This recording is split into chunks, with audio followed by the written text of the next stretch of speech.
Here at the Medina County Collectors Fair at the Medina County Fairgrounds Community Center, Saturday afternoon. Buckeyes don't play till 7:30. You should be out here enjoying this with us, having a great time. Sports cards, comic books, and movie stars. And I'm a huge horror film fan. If anybody listens to the Kenny and JT show on WHBC, they know that my all-time favorite movie, the scariest movie ever made, was Halloween. All right.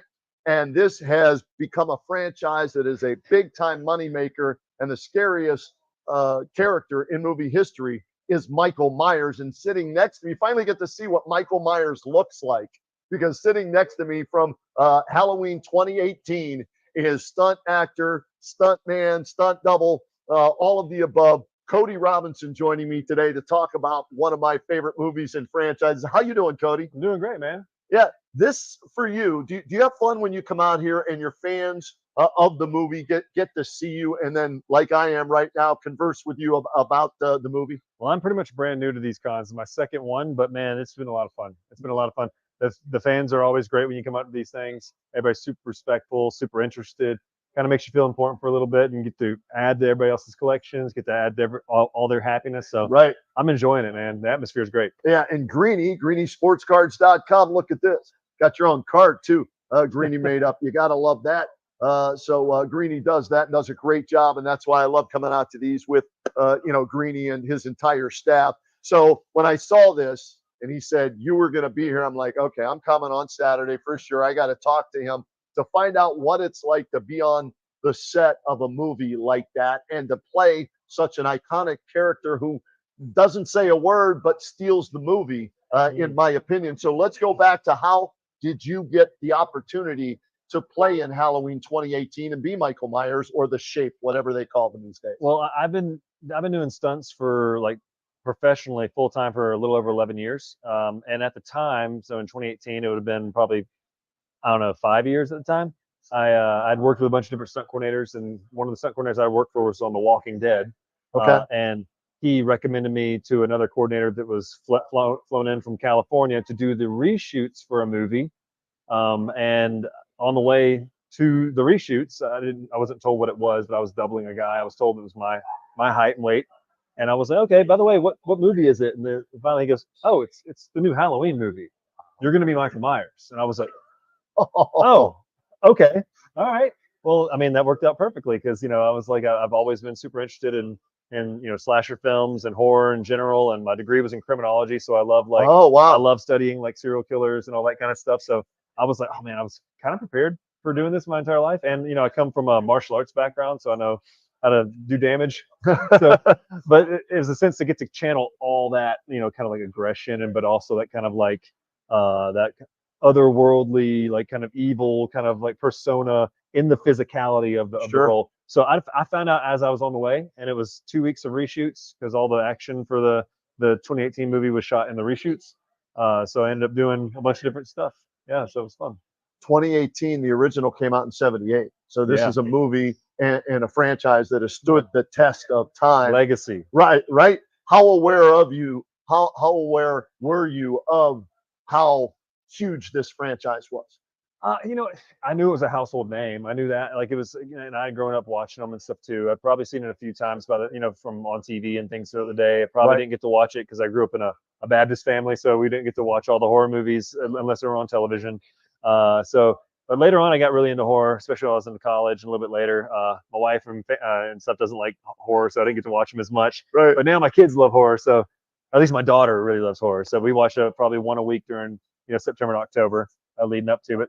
I didn't know it was such as a big deal in like the collection worlds and stuff until I worked in the industry a little bit, and I noticed some people were going to cons, and they talked about how much fun it was, and how much of a culture there was around it, and how much of a business there was around it. And I was just like, that'd be cool to do one day. But I never thought for sure that I'd be doing a con. Like, I just thought, yeah, I'm going to be a stunt guy. Right. I think of it like a blue collar job, like I go in there, I take my licks, and I, get my check and I go. But to get to go to something that people actually care what I did, that's fun. That's a lot of fun, because a lot of time in stunts, you're the replaceable guy. You're the guy that anybody could do it, because anybody can get hurt and just go home, and they can pay somebody else to do it the next time. But you're trying to make a career out of it. So to get appreciated for that, and have people kind of come in and be interested in what you did specifically. It's fun. It's a lot of fun. It kind of makes you feel good. All right. So earlier I talked with Alan Robinson. We got Robinsons all over the place here in Medina, Ohio, and of course he was Ghostface, so another horror movie, right? And he was telling the story of how he had to kind of act with the mask on and everything like that. So take me through that, because one of the most iconic scenes in the first ever Halloween is, it's near the end, and Jamie Lee Curtis, Laurie Strode thinks she's killed him, and he's laying, back there, and then the music, which is, some of the greatest music up there with Rocky and Star Wars. He just gets up and then turns the head, and it scared the bejesus out of me. So for you, the acting that goes in, even though you're wearing a mask, take me through, those processes, I guess. Well, so what I did is I've studied a lot of serial killers over the years. Something I've always been hugely interested in.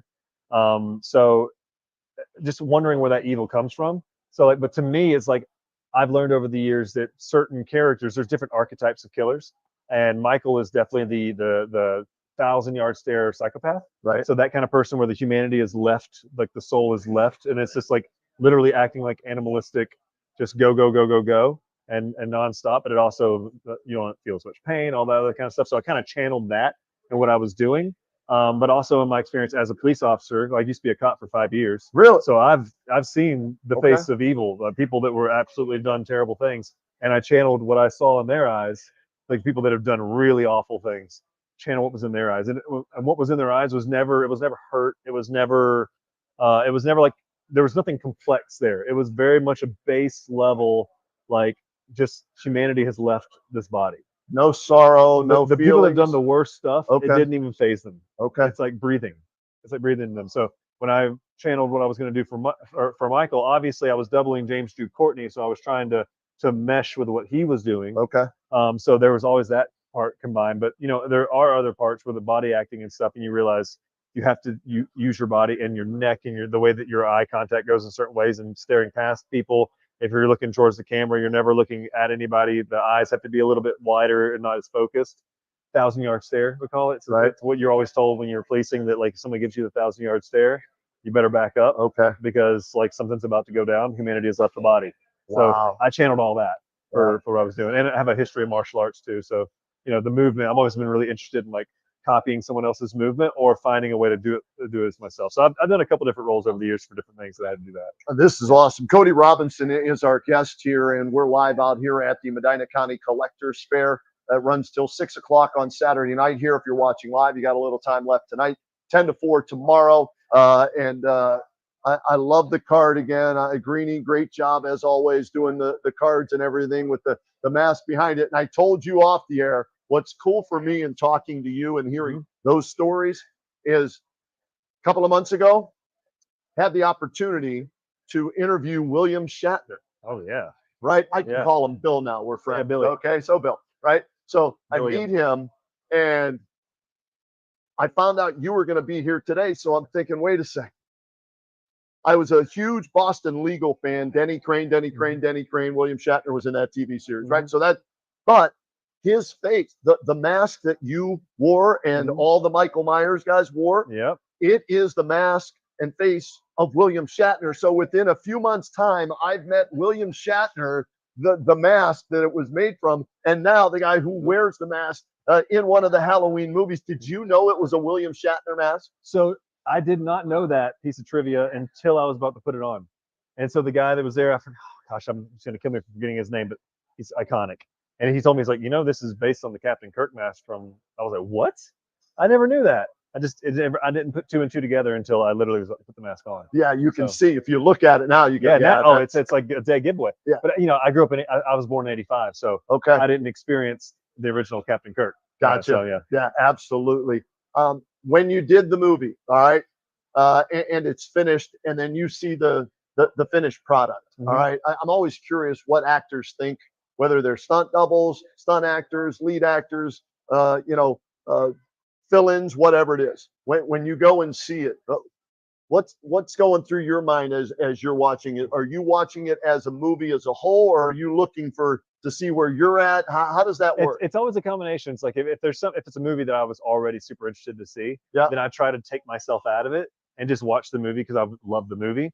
But if it's something that like I'm really concerned with my performance, like I want to make sure I do the right thing, Yep. or I'm not as interested in the movie itself, but I wanted to see what parts that actually made the movie, then I'll focus on that. But it's always a combination of both, really. But with Halloween, it was like really just wanted to go enjoy the movie. I wanted to feel the same way that I did watching the originals. Like I wanted to feel kind of like I didn't care if I was in it in the moment. I just wanted to see, do I like the movie? And I did. I liked the 2018 one. And it's but like absolutely, it's just one of those things that like you can't help but look for yourself. Plus, when I go see it, I see it with my family, so they're all like, "You gotta tell us exactly where you are. You gotta bump me whenever it's you." And it's like so. I always like kind of bump my wife when it's like when it's me on the stage. So on the screen. The movie itself, like I said, has stood the test of time because there's so many, and Jamie Lee's still with us, and she's still doing a bunch of them and everything. Mm-hmm. I'm always curious because I hear different things that sometimes you're actually working with them, sometimes it's you by yourself and you're acting. So I don't know if you can give this away or it doesn't matter, but for you in your role in Halloween 2018, are you interacting or is that you by yourself or what happened? So like in the fight scene with Jamie Lee, so we did a fight scene in the kitchen, and I'll tell everybody this. Jamie Lee remembered the choreography better than I did, and better than any other stunt people I've ever met in my life. Like I showed her the choreography once, and she never messed up. Like she really never messed up, and she like takes all the like. She has this like kind of way of remembering it. Like it's like I think she was a dancer in the past. Okay. So she has like this way of remembering what the choreography was, and I was absolutely in awe of like, how did you do that? You just remembered the choreography like that, and it wasn't simple choreography. It was just beats, but like most actors would take some time to remember that, and she was an angel on set, absolutely perfect, concerned about everybody else all the time, and then remembered all of her choreography and killed it. Did all of her own strikes and stuff. Like knows how to line things up for camera. Just a total professional. But like feels like you feel like you're just working with one of your good friends, right? Because she's so genuine, but also so professional and good at what she does. It was pretty amazing. I was blown away. Well, horror movies run in her family, right? Her mom from Psycho to her, and now she's still doing the hell. And who knows? Maybe there'll be more. Halloweens. We always hear this is the last one, but then Michael somehow, some way rises from the ashes. That's the point. And he's back. What has it done for your career? No, I mean you have that on your credit list there. I mean, yeah, it's done a lot recently. I guess I've been starting to do cons recently, so that's been good. Yeah. It also is, it gives me some. It's kind of cool to be able to tell people that. Whenever you're talking to a stunt coordinator and you're trying to get a job on a show or something like that, and they're like, "Oh, what'd you do on Halloween?" And you're like, "Well, I was Michael Myers," and they're like, "Oh," and then it kind of gives you. I don't know if it's earned, but it kind of gives you a little bit more clout. So that's sure. That's fun. That's a really good experience. But I've done other stuff too. I was a Talon for CW's Gotham Knights, the Batman series. Right. So that was the main assassin bad guy that was trying to kill him the whole time. I was the collector in the third Collector movie that hasn't come out yet. I did that. Doubled Thor and Infinity War 3 a little bit. Like he had a bunch of doubles, but I was one of them. I doubled King Cobra for the new Captain America 4. All those kind of things. So what it's getting your foot in the door, right? And then networking and meeting people, especially stunt coordinators, and then they call you back. It's pockets, right? It's pockets. It's not like it's not just one industry thing to get you in. You get in pockets with people, and then when you gain trust and show what you can do, and you're right for the role, then maybe they'll suggest you for a role. That's awesome. That's how it works. That's great. Every time I do an interview, I do the selfie thing. I'm an old guy, but I'm learning how to do these things here. So we'll do this one real quick. Yeah, I know, right? Crazy. But this is awesome. Congratulations on your success. Congratulations on your second con, and hopefully there'll be many more to come. And we appreciate the time you spent with us today. Thank you. There he is, man. Cody Robinson, Michael Myers. Doesn't look like Michael Myers, but go look at that mask, and when you think of it, you'll think of him as one of the most iconic horror movie characters ever in cinematic history.